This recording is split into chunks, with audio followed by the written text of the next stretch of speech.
नमस्कार, आप देख रहे हैं पहली खबर 24/7 खबर है। महाराजगंज से समाजवादी पार्टी के पूर्व सचिव दिलीप कुमार शुक्ला ने सूचना नहीं देने पर आंदोलन की दी चेतावनी। महाराजगंज समाजवादी पार्टी के पूर्व सचिव दिलीप कुमार शुक्ला ने नगर पालिका परिषद महाराजगंज पर विकास कार्य में अनियमितता का आरोप लगाया है। बताया कि जन सूचना अधिकारी अधिनियम के तहत नगर क्षेत्र में कराए गए विभिन्न कार्यों की सूचना मांगी गई थी, लेकिन सूचना नहीं दी जा रही है। सपा नेता ने कहा कि 30 दिन के अंदर अगर आरटीआई के तहत मांगी गई सूचना का जवाब नहीं मिला तो आंदोलन किया जाएगा। विकास कार्य में अनदेखी किसी भी सूरत में बर्दाश्त नहीं की जाएगी। सपा नेता दिलीप कुमार शुक्ला अपने कार्यालय पर मीडिया से बातचीत में बताया कि नगर पालिका द्वारा कुछ विशेष मोहल्ले में ही साफ सफाई की विशेषता सुविधा है, जबकि संपूर्ण नगर के लोगों को शहरी सुविधा मुहैया कराने के लिए भारी भरकम धनराशि खर्च हो रही है। इसमें अनियमितता देख आरटीआई के तहत नगरपालिका के अधिशासी अधिकारी से सूचना मांगी गई, लेकिन सूचना देने में वह आनाकानी कर रहे हैं। जनपद महाराजगंज से मातंडे गुप्ता की रिपोर्ट। प्रेस कॉन्फ्रेंस करने की इसलिए जरूरत पड़ गई क्योंकि महाराजगंज नगर पालिका परिषद में बहुत सारे काम किए गए हैं, लेकिन सारे भ्रष्टाचार की भेंट चढ़े हुए हैं। मैं दिनांक 25/5/2021 और 3/6/2021 को जन सूचना अधिकारी अधिशासी अधिकारी नगर पालिका परिषद महाराजगंज से जन सूचना के अधिकार अधिनियम 2005 धारा 6 के अंतर्गत हमने उनसे करीब 17 बिंदुओं पर स्पष्टीकरण मांगा था और वो सूचना मांगा था, लेकिन 35 से 40 दिन गुजर जाने के बाद भी नगर पालिका परिषद उसका जवाब नहीं दिया। जवाब अभी तक नहीं है, इसका मतलब अधिशासी अधिकारी जी जवाब देना नहीं चाहते हैं।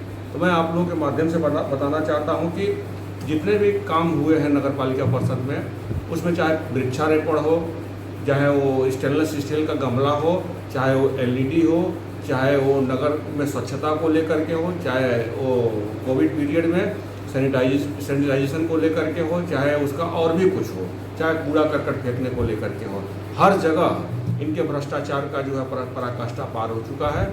हमने इनसे बार बार कहा कि आप हमें उसकी जानकारी दीजिए। मैं आपसे कोई व्यक्तिगत तरीके से जानकारी नहीं मांग रहा हूँ, लेकिन हिंदुस्तान का नागरिक होने के नाते और महाराजगंज नगर पालिका का नागरिक होने के नाते मेरा एक कर्तव्य बनता है और मेरा अधिकार भी है कि मैं आपसे वो सूचना मांगूँ। लेकिन आप देख लीजिए, कहीं भी आप जाइए आपको सूचना मिलता है समय पर, लेकिन यहाँ शासी अधिकारी ने देना उचित नहीं समझा।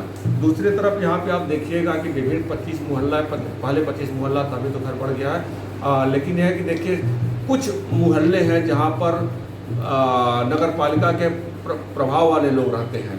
उनके मोहल्लों को देख लीजिए जहाँ पे साफ सफाई चार चौबंद रहती है, लेकिन उसके साथ ही देखिए बिस्मिल नगर है, इंदिरा नगर है, सुभाष नगर है, सक्सेना नगर है, लोहिया नगर है, शास्त्री नगर है। ये फोटो आप देखिए, फोटो देखने का काम करिए कि इसमें वहाँ का क्या स्थिति है। क्या आप बता सकते हैं कि ये लोहिया नगर का सीन है, जब बारिश हो जाता है तो लोग आ जा नहीं सकते। एक और देखिए, आप इसको बोलेंगे मोहल्ला है या कोई नदी है, आप देखिएगा ये बलिया नाला भी इससे जो है ज़्यादा खतरनाक नहीं होगा।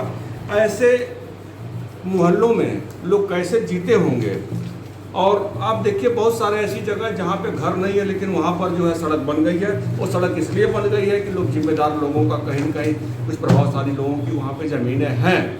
आप दूसरा चीज़ क्या है कि महाराजगंज नगर पालिका द्वारा बहुत सारे दुकान बनाए गए हैं, और उन दुकानों को देखिए कहीं न कहीं उनके अपने लोगों के रिश्तेदारों के नाम पे, परिवार के नाम पे सारे दुकान का आवंटन कर दिया गया है। अंबेडकर नगर का पार्क किसके नाम से है? अगर किसी जिम्मेदार के नाम से है तो उसकी माँ बहन के नाम से जरूर होगा, उसके परिवार के सदस्यों के नाम से कुछ जरूर होगा। मैं आपके माध्यम से नगर पालिका परिषद को बताना चाहता हूं कि अभी भी आपके पास समय है। आप हमारे इन प्रश्नों का उत्तर दे दीजिए जो मैं आपसे लिखित रूप से और रजिस्ट्री के माध्यम से मैं आपसे मांगा हूं। अगर आप नहीं देंगे तो इन सब सारी चीज़ों को लेकर के महाराजगंज नगर चौराहे पर मैं बैठने का काम करूंगा और आमरण अनशन करने का बात करूंगा। मैं बात ही नहीं तो आमरण अनशन करूंगा, और जब तक आप हमें जवाब नहीं देंगे, जब तक मैं भ्रष्टाचार की पोल नहीं खोलूंगा, तब तक मैं आमरण अनशन पर बैठा रहूंगा।